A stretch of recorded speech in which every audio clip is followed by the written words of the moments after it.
My name is Courtney Soyce, and I'm president of the EDPA Midwest Chapter and CMO at Hamilton.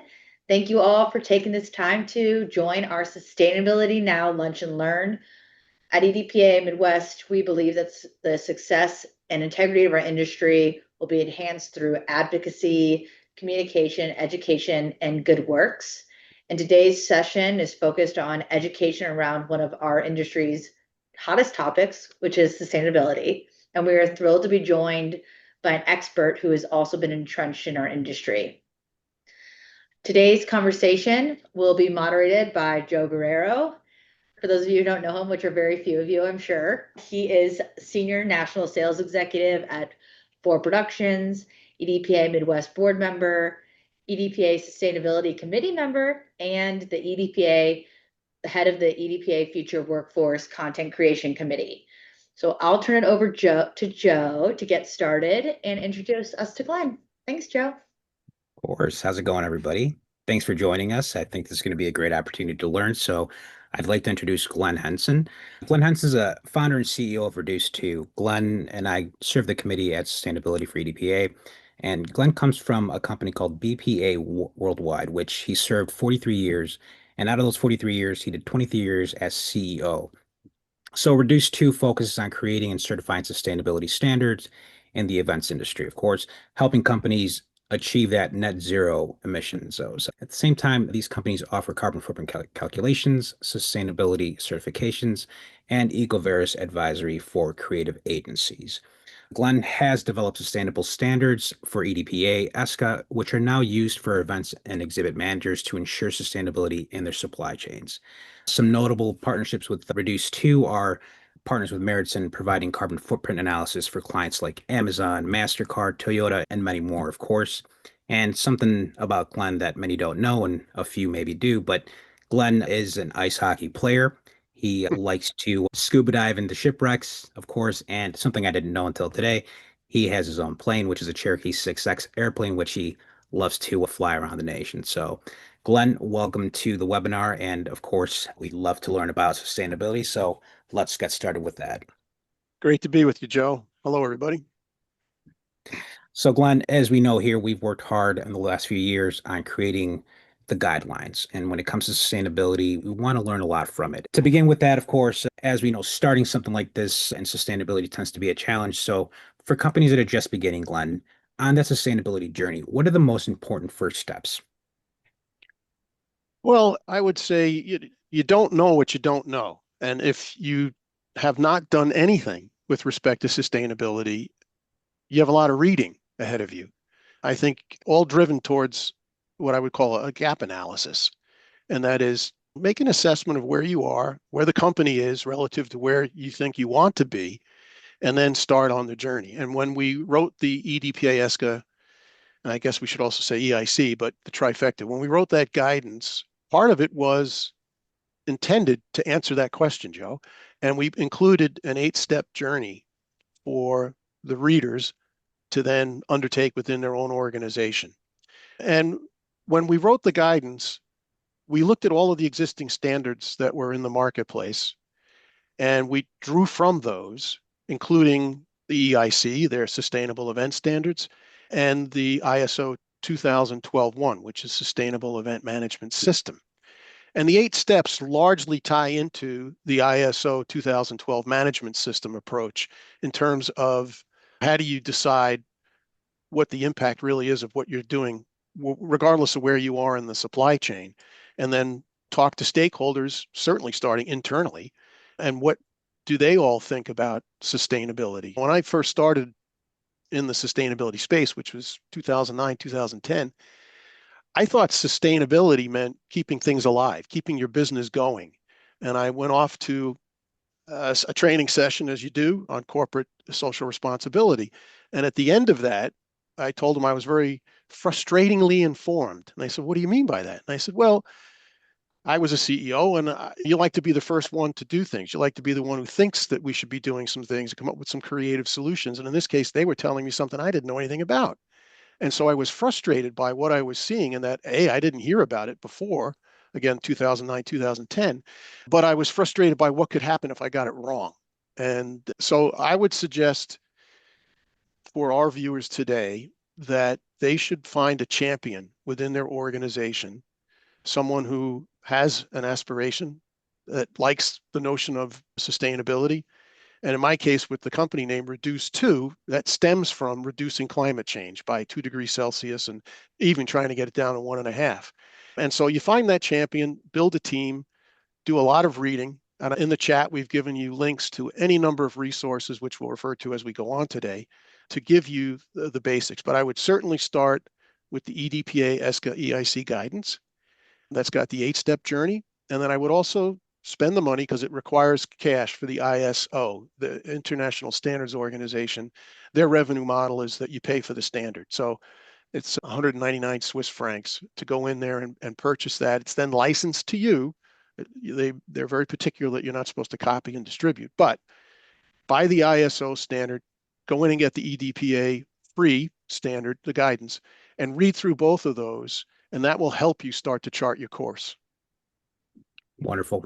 And Glenn, as you know, we do have our EDPA sustainability website, which we can find the guidelines on there. Now, with that, Glenn, our industry's specific guidelines or frameworks that you recommend like organizations to follow when planning sustainable exhibits or events. Is there something that you would recommend? There are other work streams very specific to your element of the supply chain, wherever you sit. If you go onto the Net Zero Carbon Event site, find your element for your characters in the supply chain, and that will give you what you need to know. I think you can stay within that. If you want to go beyond that, then you can go to the UN and look at their Sustainable Development Goals. You can look at Science-Based Targets Initiative. You can look at the Greenhouse Gas Protocol for doing carbon footprint measurement. But if you're new to this, hold that till the end. Start with this other industry-specific stuff first. Wonderful. So we all know the R's of sustainability: reduce, reuse, recycle. I mean, I remember from when I was a kid growing up, I'd always hear about recycling and so on. Now that we have these guidelines, we're learning more and it's evolved. How do you define the new R's of sustainability today? Well, I wonder, I know at some point we may think in the future, 5 years from now, how many R's are there going to be? But I've got 7 right now. And there's one more in there from the EDPA guidance we put together, which had 6. And so the first is to rethink, right? So you're new to the journey, you do some reading, that will cause you to rethink everything that the company is doing and how we might take climate change out of that, take emissions out of what we're doing. And the second R would be to refuse. That, no, we're not going to do that anymore. We're not going to use PVC, or we're not going to use foam core. We're going to take the EIC guidance. In fact, I'm just going to call it EDPA. You take the EDPA guidance, and if you go in there, you will find where we suggest you start to eliminate things that are bad for the industry. And we typically started at the 35% level. So we might say, reduce the use of foam core by 35%.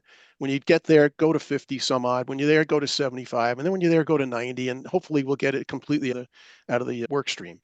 In terms of refusing, that would put you on that path. Look at everything that you're doing, look at the EDPA guidance, and then pull from that what you can stop doing and refuse to do it. The third R would be to repair.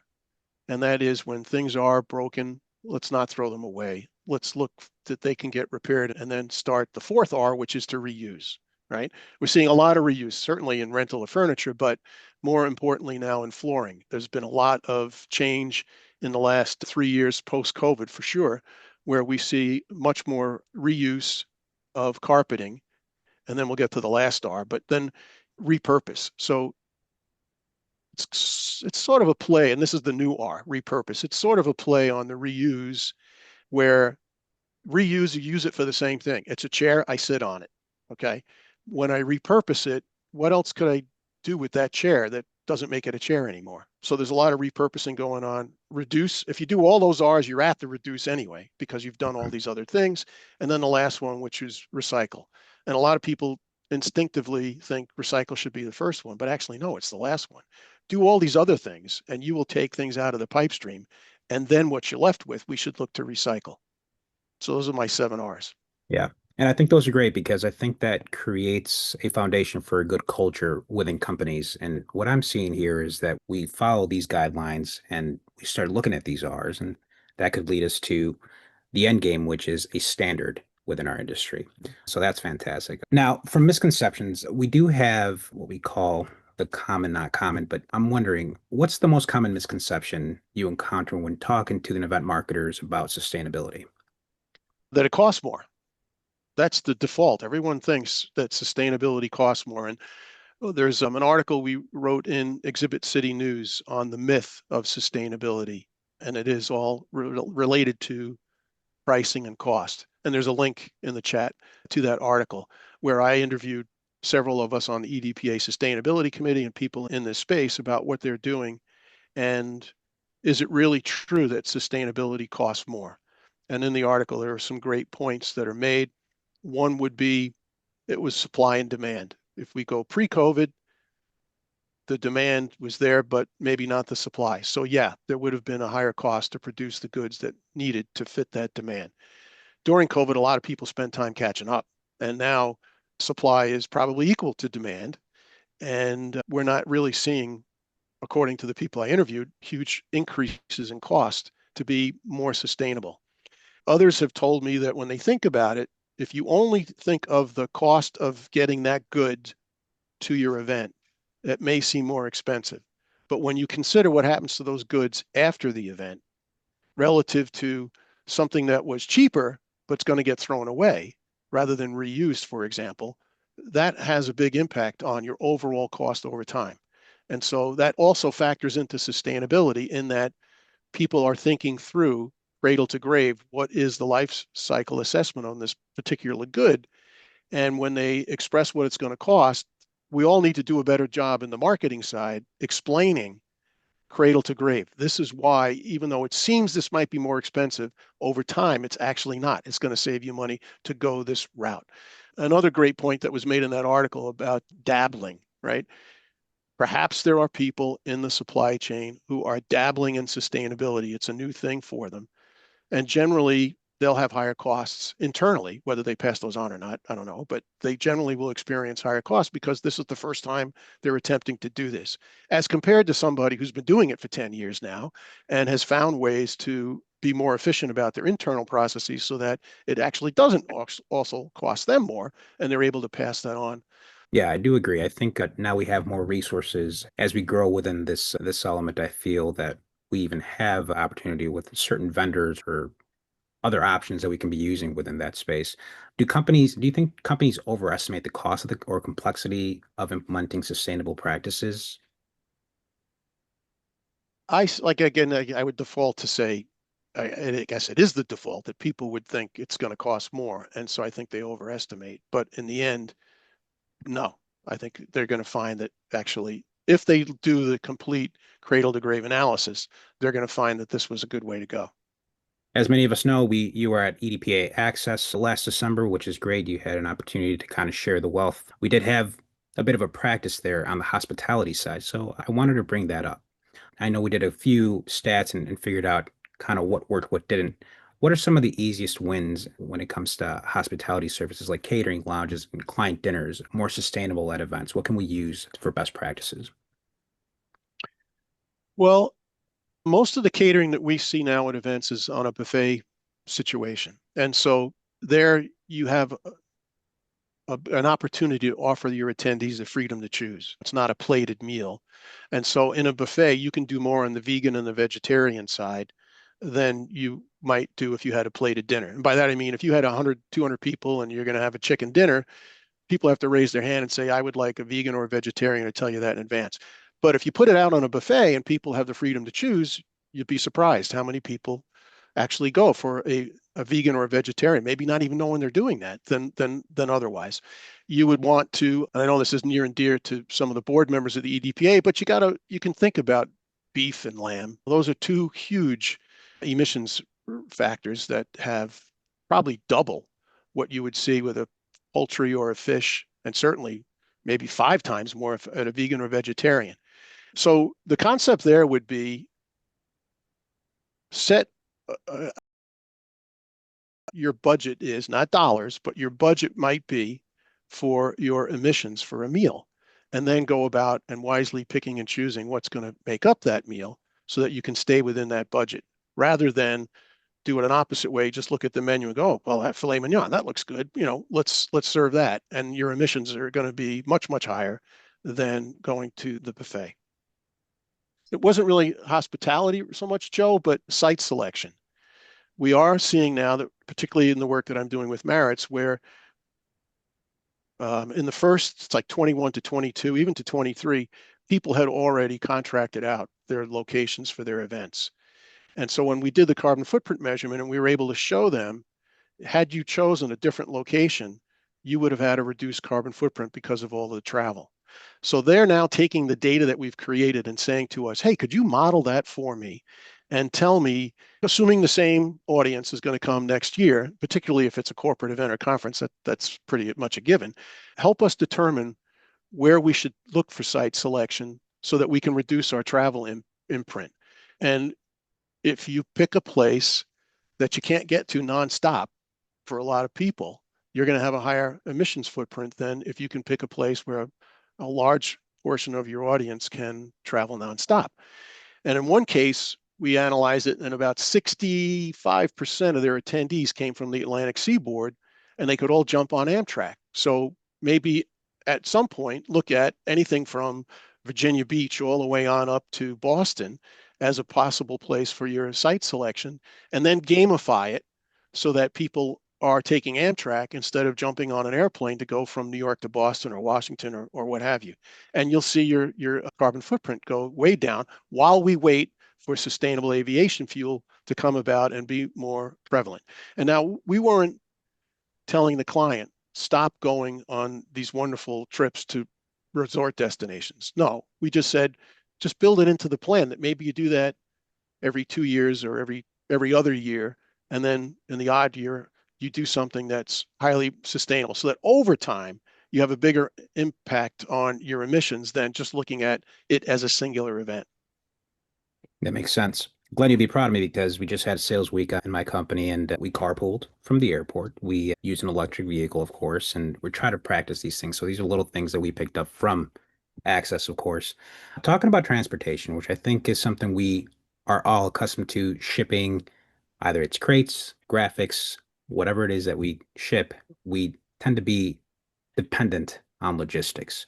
So when it comes to transportation, it is one of the biggest contributors for the event carbon footprint. What are some realistic changes that the organizers or exhibitors can make today? Well, certainly consolidation of shipments. We do see a lot of using couriers to send packages of various sizes to an event rather than consolidating that, going to an advanced warehouse for whatever reason and bringing that in on a larger shipment. So I think thinking that through and planning far enough in advance so that you can actually do that, execute that way, is a big factor, certainly. I think that's wonderful. I think we even have more and more vendor logistic companies that are aware of this and want to work with our industry. So those may be the common conversations we have with them to see how we can be more efficient, especially with the shipping itself. When it comes to the event spaces themselves, we all know that when it comes to trade shows, we have a variety of moving pieces, moving parts. The foundation of these booths tend to be the flooring, and I think flooring tends to be a big thing when it comes to our industry. What are best practices for using or recycling flooring after the event in this case? Well, I've seen several out-of-the-box solutions where carpeting, which effectively is plastic, I mean, yes, there'll be some backing to it, which may not be plastic, but overall carpeting is plastic, and plastic can be used in many ways. So I have seen carpet companies take it and pelletize it and then use the plastic to make elements for booths. And so here you are, you're taking it out of landfill. You're not necessarily incinerating it, but you're reusing it and creating a booth that now has a greater life cycle assessment because of the products that you have put into it. And the original emissions factors for creating the plastic in the first place now effectively gets cut in half because you've used it twice, so to speak. And every time you reuse it, the math happens again. I guess I shouldn't name names, so I won't, but we all know of a company that has come up with an ingenious way to incinerate carpet. And that's another default where the optics of that is that, oh, that causes smoke, smoke's pollution. That's not good. Well, no, not necessarily. I mean, the incineration techniques that are available today are pretty clean, and they can incinerate the carpet, but it's the ash that gets used in making cement. And if I've done the research because I was just curious, looking at the cements associations that are out there and the data points that are there, and what goes into these kilns to make actual cement. And there's a need for alternatives to what they're currently burning because this would be cleaner. And so that's another area. Carpet tiles or flooring tiles. That's a big thing. See a lot of companies looking to do that now, where they can install in their booths and have it reused. And then when you do go into the EDPA guidance, there are some recommendations there about cutting tile flooring in advance to make sure that you don't have that much left over. I've seen some shows go to no carpet or no flooring in the aisleways. I don't really know that that's the long-term solution. So yeah, I've seen more and more creative uses. There's a story about the Super Bowl where one of the carpet companies installed not at the game itself, but I think in the social activities that surrounded the game, effectively multiple football fields worth of carpeting that then got recycled. And so that's another good storyline there of how it can be done. It does not need to be thrown away. Yeah, I do believe that. And we may or may not know these companies. There are more than one for sure. I've heard of others that will take the carpet and repurpose it again, or they'll reuse it for recycling and creating new carpet. So definitely an opportunity there for the flooring itself. I'd like to talk about trends. When it comes to sustainability trends, are there any trends that are gaining the most traction right now for the experiential industry? I definitely see footprint measurement happening more and more, where people who are taking the pledge, which you can do through net zero, you can do on your own. There are other organizations, science-based target initiatives, where you effectively commit to reducing your emissions by a certain year. 2050 is pretty much what everybody's talking about. And the goal was to cut current emissions in half by 2030. Half of Wow. what? Half of what? If you haven't done measurement, you don't know what the half is. And here it is 2025. You have 5 years to cut something in half, and you don't know what that something is yet. So we do see there's more carbon footprint measurement going on, not necessarily for public reporting purposes, but for benchmark purposes. We Mhm. need to know where we are today. So now we can set some meaningful targets for reduction to get us to a point. Will we make 2030? Will we make 2050? I don't know. But I do think if we don't start with having a solid benchmark and some achievable targets, we will not ever get to 2030 and 2050, certainly to be at net zero. So I do see the trend on people being more cognizant of it and where carbon footprint measurement is a key thing. Sustainable booths, it's a hot thing. I know this morning, 5 a.m. East Coast time, Better Stands initiative was, I guess, relaunched. It was started by Informa, became open source, and I now know that that's a big part of the Net Zero Carbon Events Initiative and some others to promote this concept of better stands. In the US, people always ask me, oh, we're so far behind. Actually, no. In the US, there are some things we're way ahead of other parts of the world. I would definitely give kudos to Europe that they're pretty much across the board better than anybody. But the US is way ahead on sustainable booths and on sustainable flooring and other areas of sustainability. Whereas, say, if you go far east, maybe not. Maybe they're still making booths that are, build and burn. And that's the whole point of Better Stands, to stop doing that. And we are seeing in that program incentives to get the exhibit manager to stop using booths that are just that, build and burn. So I think those are a couple of trends that we're seeing.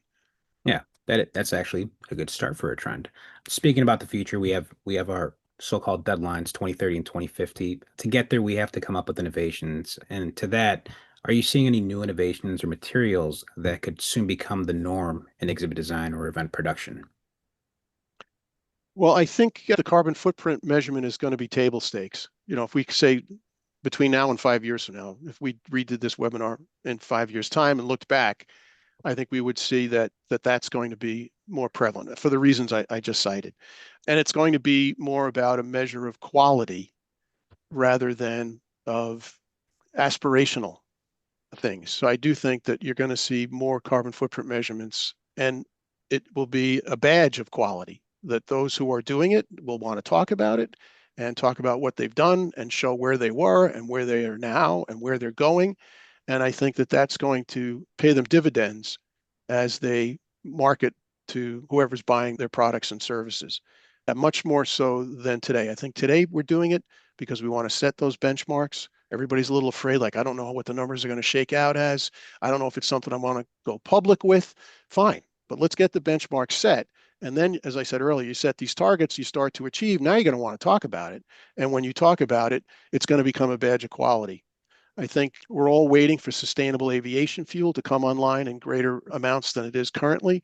That will hugely impact in the United States, hugely impact the carbon footprint of our events, which now is generally, I've never seen it below 70% of any one event, and some I've seen as high as 85%.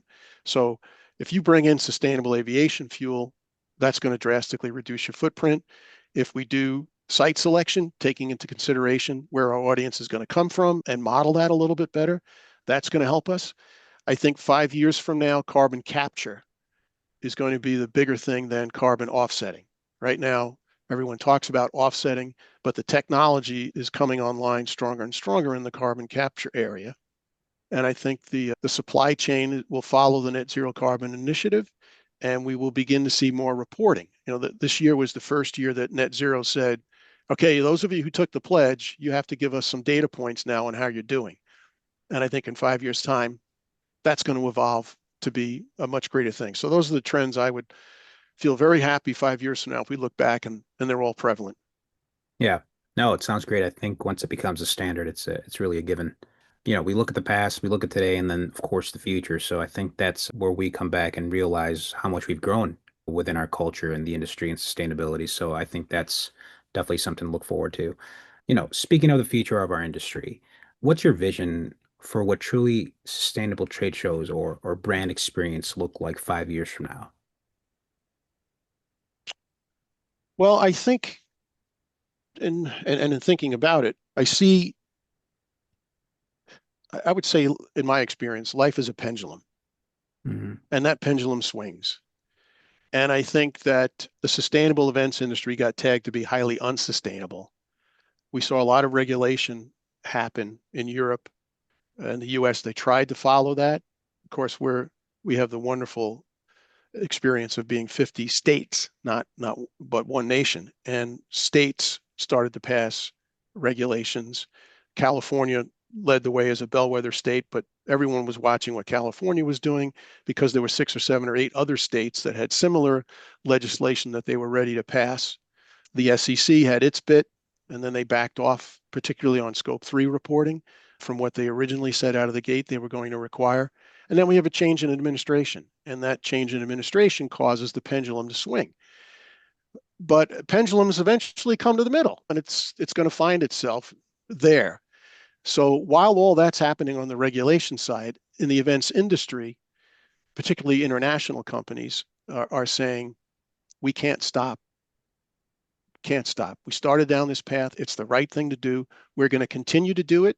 We may back off telling people about DEI. We may back off telling people about maybe some of the actual reductions in emissions things that we're doing just to stay out of the media and stay out of the ire of someone. But at some point, they were all saying, we didn't relax our commitment to sustainability. And so I do think that in, again, 5 years' time, there'll be a change in administration again. Who knows where the pendulum's going to go? But companies who have committed to this and recognize the cost benefits of doing it, recognize that their consumers or attendees at shows or exhibitors at shows are needing this because they have to go back and deal with their own corporations and their own carbon budgets as to what they're producing. It's going to continue to advance. So I think the events industry, 5 years' time, based on all these things we've already talked about, it's going to be a different place to play. Yeah, no, that's great. So let's talk about regulation and talking about how we can or can't regulate these things. We want to know how regulations or client experiences are pushing the industry towards change. What are we keeping up with, or what can we keep up with? Well, I think the push and the pull. I think And kudos to EDPA and ESCA and the EIC for saying to their memberships, we're going to take on the task of informing you of what's out there and what you ought to be doing, what you should be thinking about. And let's call that the push. So here we have the industry associations that are pushing their members, trying to get them oriented in a direction towards making the events industry more sustainable, because without sustainability, we don't have a sustainable business, right? Meaning we can't keep that business alive. And so I see that the associations are pushing, and now we needed the pull. And so we've had several conversations with EDP committee members and people at Access and otherwise who have said, I greatly appreciate what you've done. We're going to take that on board. We're going to look for ways to improve internally, but we're going to wait for somebody to ask for us to do this. Some are being proactive, first to market mover advantage. They want to do this and they're going to do it and make it a point of differentiation. And others are saying, nice to know, we'll put it into our plans, but until somebody asks, we're not going to do something. And so that was the next opportunity that I saw after having written the standards for EDPA and ESCA and EIC was, well, how do we get the pull? How do, if we think of buyer and seller, if on the EDPA membership we have sellers and they're trying to approach a buying audience and the sellers are saying, hey, I've got this capability, but until you ask for it, I'm not going to deliver on it. We got to get the buy side to step up and recognize that this exists. So we needed to tell the buy side what the EDPA, ESCA, and EIC are telling the sell side. So look, hey, these associations are pushing their members in this direction. If you were knowledgeable of what those associations were doing, could you turn that around into the pull so that you on the buy side start pulling the supply chain along? And so what we did was we took the EDPA, ESCA, EIC guidance and others, the ISO and the net zero and whatnot, and we converted that into RFP language, right? So if I'm an exhibit manager or an event planner, and I'm new to the sustainability journey, I don't know where to start. I don't even know what questions to ask except to say, I don't know where to start. Well, now through the exhibitor advocate, as we publish guidance with EDPA, ESCA, and EIC, on the buy side, we did it with exhibitor advocate. And so we have written the RFP language, taking all of the elements of the supply chain and saying, okay, if you're going to shop for hotels, here's what you should ask. If you're going to shop for flooring, here's what you should ask. If you're going to shop for food and beverage catering, this is what you should ask. And put that in your RFPs, send those out. And now let's get the supply chain to recognize, here's somebody asking for it. I now need to start thinking about delivering on this. And we took a next step to say, and when you find the person on the sell side that you want to buy from, here's how you convert that RFP language into contract language. And so on the exhibitor advocate, it's called the Sustainability Sourcing Compass. It's basically a registration system. Just go on, register, and then you can download the Sustainability Sourcing Compass and then read through that and pick, if you're going to go out and shop something tomorrow, this will give you some information as to what you should be asking for, and then how do you convert that in, that ask, not a demand, it's an ask. How do you convert that ask into something that is contractually enforceable going forward? That's great. So many of us are going to want to know how we can implement a lot of the sustainability within our companies, within the industry, and within the culture of our clients, because we do have a lot of these pieces we can implement, but how can we do that? And the question would be more or less, can you explain the difference between a sustainable policy versus a sustainable plan and why both matter? Yeah, you can't have one without the other, effectively. Your policy is aspirational, qualitative rather than quantitative. Where do you want to be 5 years from now with respect to sustainability, for example? And you would take into account what it is you actually produce. You would have done your assessment to find out what the impact is and how you can perhaps mitigate that. So effectively, here's everything we want to do. Now let's do a gap analysis. Where are we today relative to everything we want to do? And then that becomes your plan. So I've got a statement, a mission statement, if you will, that here's where my company positions itself with respect to sustainability. These are all the things we want to do. And now you have to do it. The doing it becomes the quantitative side of it. So now you're going to set targets and you're going to march forward and try to hit those targets in terms of changing behavior, reducing emissions, and the like. So you would first start with a policy, you do your gap analysis, and then what comes out of that should be your plan. And we've got this plan, do, check, act, PDCA. And that's largely, you'll see that pretty much everything ISO does with respect to a management system. You do the plan. Okay, so we have the policy. We figured out what our impacts are going to be. We set our targets. Now we go about, set the plan. Now we do it. Well, now you have to check, how well did you do?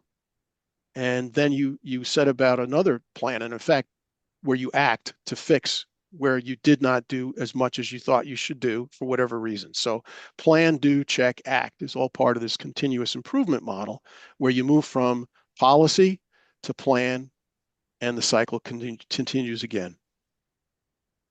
That's great.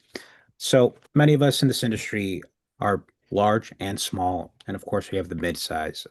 And when it comes to sustainability and implementation of sustainability within these companies, it tends to be should we or should we not? And sometimes the mid-sized to smaller companies tend to not feel like they have the capacity or the plan to implement these policies, like you're saying. But so in this case, how can a small to mid-sized company create policies or plans in a meaningful way, but manageable, like you mentioned? In my experience, the smaller companies are more nimble. And when you're nimble, you're more flexible and adroit. You can move around and make changes much more quickly than your huge competitors, so to speak. So I think that the small businesses should go through the policy setting, should have a sense of what the targets could be, should put a plan together, but then look for the opportunity. Look for the buy side to push you in a direction and then go in that direction. Move very quickly and then rewrite your policy or rewrite your plan based on what the buy side is asking you to do. I mean, I can remember when I, by surprise, was asked to be the CEO of BPA one day, and the Monday morning I showed up and I was like, I don't know what to do. It's my first day on the job. And there was a stack of customer service questionnaires. And I thought, that's interesting. Why don't I figure out what our customers want us to do and just do that? And what I did was I went through and I quantified it to say what were the top three things the customers wanted. And then I set about a plan to accomplish and deliver those three things. And when I got those three things done, I went to the next three on the list and continued to work that way. And then small and nimble, but listening to the customer and following, let the customer lead me in a direction. And obviously the reverse could be true where some of us are very knowledgeable in the supply chain about sustainable events, and you can help the customer move in that direction as well. So it goes both ways. But I think the smaller company has an opportunity being nimble. Oh, that's great. And of course, talking about sustainability and with the time, many companies, small, medium, or large, tend to want to endorse it and say they're doing best practices. There's a word that's commonly shared within our industry and others where we tend to feel or think that we're doing the right thing from a brand perspective. But then all of a sudden, it's not what we actually see. The big word is greenwashing in this case. And what is greenwashing, and what are the best practices to avoid greenwashing? And what accountability or culture can we implement, and why is it important? Yeah, so greenwashing is the effectiveness of saying something that's not completely true, putting a shade of green on it when maybe you ought not to. And in my experience, it's human nature for everyone to say they're number one at something. And every supplier tries to find in a competitive set, what can we say that we're number one at? But it becomes shades of gray, and in the sustainability space, shades of green, in that, yeah, you're finding something that you think is a differentiator, but maybe it's not really contributing to reduction in climate change to the extent that you think so. And so you're saying something, but you know, we don't use plastic water bottles. And that's going to be our claim to fame, that we didn't use plastic water bottles. Yet you're doing something else that has potentially greater impact that you could have changed, but you didn't. And so you kind of get called out for saying that you're doing something, but you've over exaggerated the impact that it could possibly have. Now, the opposite of that is green hushing. And that's when you're actually doing something good that it's been independently verified and measured, but you're intimidated and you don't go out to the marketplace and talk about it. So to help us in both of those regards, we have the Institute of Advertising Ethics, the IAE. And their whole initiative, they have a certificate program on greenwashing for marketers. So whether you're on the supply side as a marketer or you have a role on the buy side as an exhibit or an event manager and you're a marketer, there is an opportunity for you to go and be certified for your ethics in reporting on the green things that you're actually doing. So and again, I think we do have that in the chat as well, the Institute for Advertising Ethics. Highly recommend that too. Definitely. Well, Glenn, I think a lot of this information we've shared today is something to grow on. I think it's great information to have for many of our companies that are visiting us today and for the industry, of course. We want to open up a Q&A and see if we can answer some questions. Looks like Tara had a question. Tara, you're still on. Did you want to ask your question? Sure. Glenn, I just wanted to ask you about if you have any suggestions or examples for employee training and engagement around sustainability. We've found that educating our team members it's been fantastic. It ignites in them this knowledge and this information that they never had before. And then they're starting to make wiser choices in their personal life, as well as looking at our business through that lens. But any suggestions or things that you've heard from other companies that have been successful around the area of employee training? I would say the most notable one that comes to mind is the SEPC. Okay. From the EIC, not the EIEIO, hit you up with all these acronyms, but has their Sustainable Event Professional Certificate, Sustainable Professional. I think that's what the acronym, SEPC. And that's singular, meaning that goes to the individual, whereas the EIC Sustainable Event Standards applies to the company. So if you were having a training program, you have your champion, and that champion does the SEPC, you have an opportunity now for that learning for the champion to come back and bring that to the team and bring the team along. There are other outside consultants that you can also use to put together a training program and bring that in and monitor that. So I think those are the two routes to go. Look at your trade industry associations and see what they offer, most notably SEPC, or look to bring somebody outside who would also be available to you, like a life coach on sustainability. Thank you. You're welcome. Thank you, Tara. That's great. Jason, you have a great question here. Really about You wanna ask? accreditation. Yeah, sure. Go Yeah. ahead, Jason. Yeah. So thanks, Glenn, and Sure.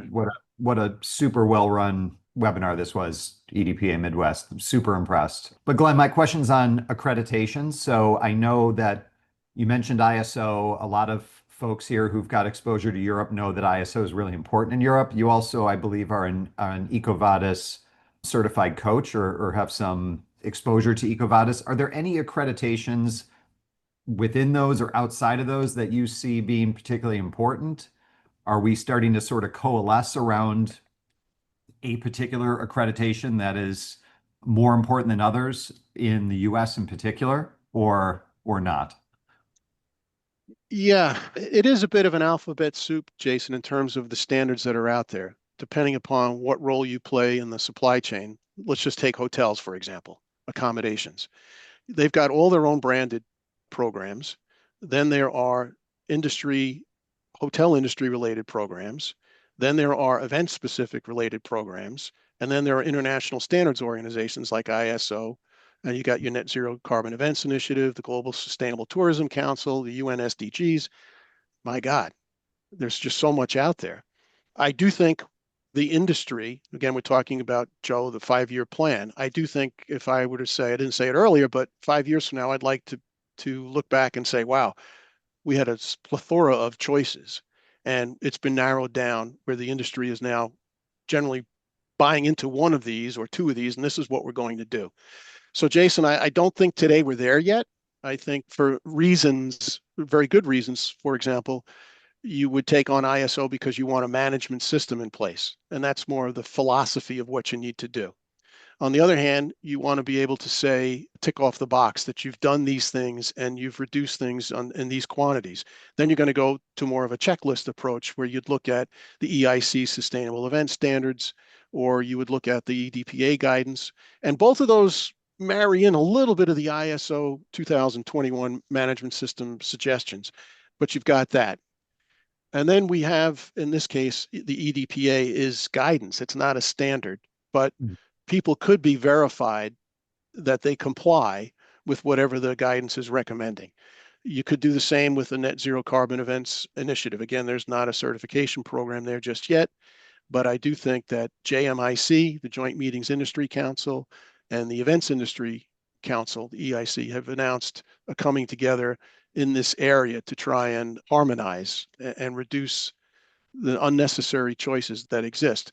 You use the word accreditation, certification would be the other one. And technically, in the United States, the standard setting organization is ANSI, ANSI, and they accredit certifying bodies, the following probably an ISO standard. And then those bodies go out and certify companies. So your company, anyone who's on the line here listening today, your company can be certified. The body that's doing the certification would be an accredited certifying body, if you will. Minor point, but clarification. Does that help answer, Jason?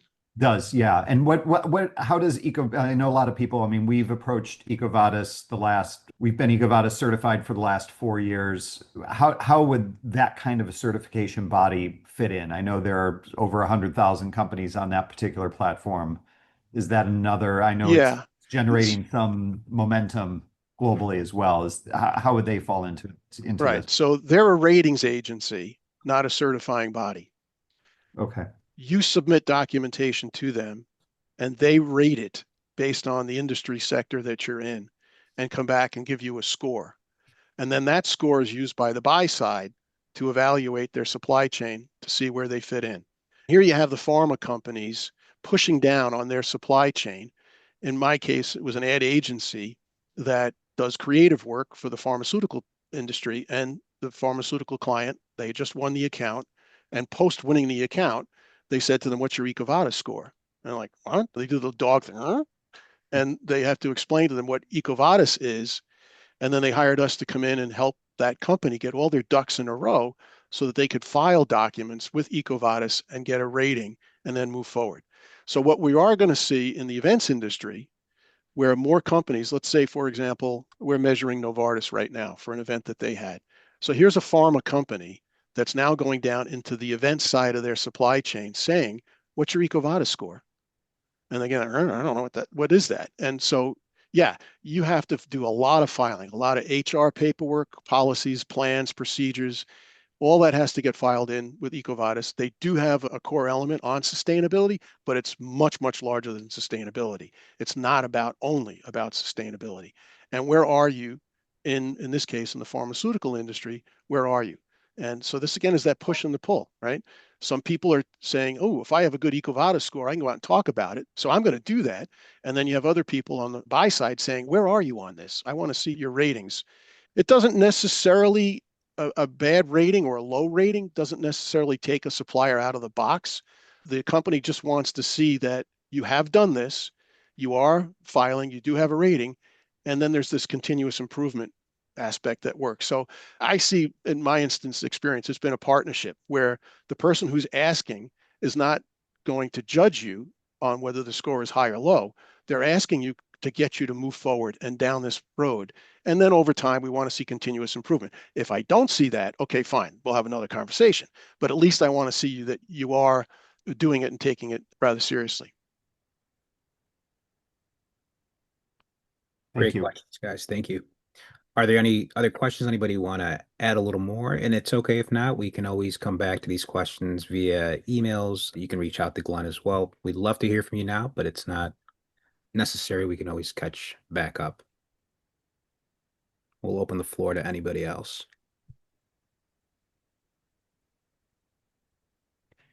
Wonderful. Good thing it's not a quiz or anything like that. I'm not testing anybody, so that's a good thing. 3 minutes to spare.